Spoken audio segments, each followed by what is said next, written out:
வீட்டு வாசலில் சிதறி கிடந்த ரத்தம். வீட்டிற்குள் உடல் முழுவதும் வெட்டுக்காயங்களுடன் சடலமாக கிடந்த மனைவி. செல்போன் நம்பரை ட்ரேஸ் செய்து விசாரணையில் இறங்கிய போலீஸ். புதிதாக கட்டப்பட்டு கொண்டிருக்கும் கட்டிடத்தில் பதுங்கியிருந்த கணவனை தட்டி தூக்கிய காவல்துறை. கட்டிய மனைவியை கணவனே வெட்டி கொலை செய்தது ஏன்? பின்னணி என்ன?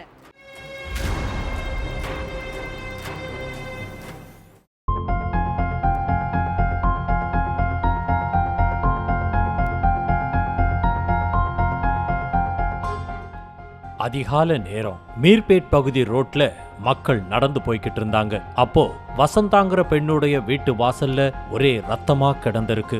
இத பார்த்த மக்கள் கதவை திறந்துகிட்டு உள்ள போய் பார்த்திருக்காங்க. அப்போ நடு வீட்டுல வசந்தா கழுத்து, கால், முகம்னு எல்லா இடங்கள்லயும் வெட்டு காயங்களோட ரத்த வெள்ளத்துல சடலமா கிடந்திருக்காங்க. இந்த விஷயத்தை கேள்விப்பட்டு ஸ்பாட்டுக்கு வந்த போலீஸ் சடலத்தை மீட்டு போஸ்ட்மார்ட்டத்துக்கு அனுப்பி வச்சுட்டு வசந்தாவுடைய கணவரை தேடி இருக்காங்க. அப்போ வீட்டுல யாருமே இல்ல.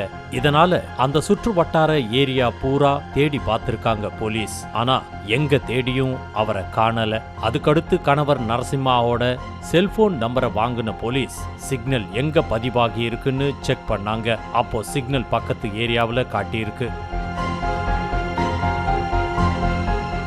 உடனடியா நேரா அங்க போன போலீஸ் புதுசா கட்டிக்கிட்டு இருந்த வீட்டுல பதுங்கி இருந்த கணவனை பிடிச்சு நேரா போலீஸ் ஸ்டேஷனுக்கு கூட்டிட்டு போய் விசாரிச்சாங்க. அதுலதான் பல பகீர் தகவல்கள் வெளியாகி இருக்கு. தெலங்கானாவுல உள்ள மர்ரிக்கூடம் மண்டலம் சிவனக்கூடம் கிராமத்தை சேர்ந்தவங்க நரசிம்மா வசந்தா தம்பதியினர். இந்த தம்பதிக்கு 2 குழந்தைங்க இருக்காங்க. கொஞ்ச வருஷத்துக்கு முன்னாடி ஹைதராபாத்துக்கு குடிபோன இந்த ஜோடி அங்கேயே தங்கி இருக்காங்க. இதுல நரசிம்ஹா கட்டட வேலை செஞ்சுக்கிட்டு இருந்தாரு. வசந்தா வீட்டு வேலைகளை பார்த்துக்கிட்டு இருந்தாங்க. ஆரம்பத்துல இவங்களுடைய வாழ்க்கை நல்லபடியா தான் போய்கிட்டு இருந்திருக்கு.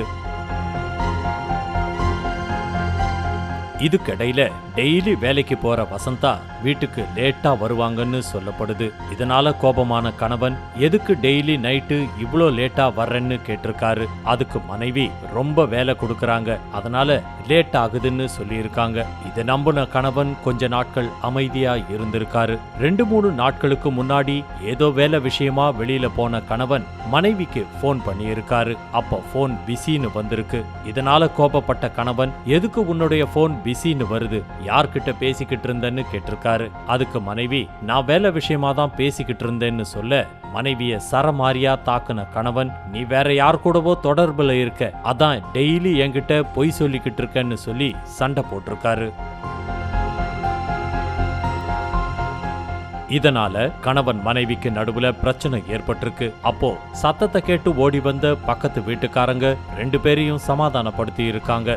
அதையடுத்து மறுநாள் இவங்களுக்குள்ள மறுபடியும் பிரச்சனை ஏற்பட்டிருக்கு. 2 பேருக்கு நடுவுல பயங்கர வாக்குவாதம் ஏற்பட்டதால கோபப்பட்ட கணவன் வீட்டுல இருந்த கோடாரியை எடுத்து மனைவிய சரமாரியா வெட்டி இருக்காரு. முகம், கை, கால், கழுத்துன்னு எல்லா இடங்கள்லயும் வெட்டி இருக்காரு.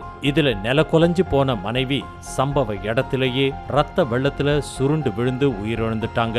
அதையடுத்து அங்கிருந்து தப்பிச்சு போன கணவன் பக்கத்துல கிராமத்துல உள்ள ஒரு கட்டடத்துல ஒளிஞ்சுக்கிட்டாரு. ஆனா அவருடைய செல்போன் நம்பரை ட்ரேஸ் பண்ணி கைது பண்ண போலீஸ் நரசிம்ஹாவை அரெஸ்ட் பண்ணி சிறையில் அடைச்சிட்டாங்க.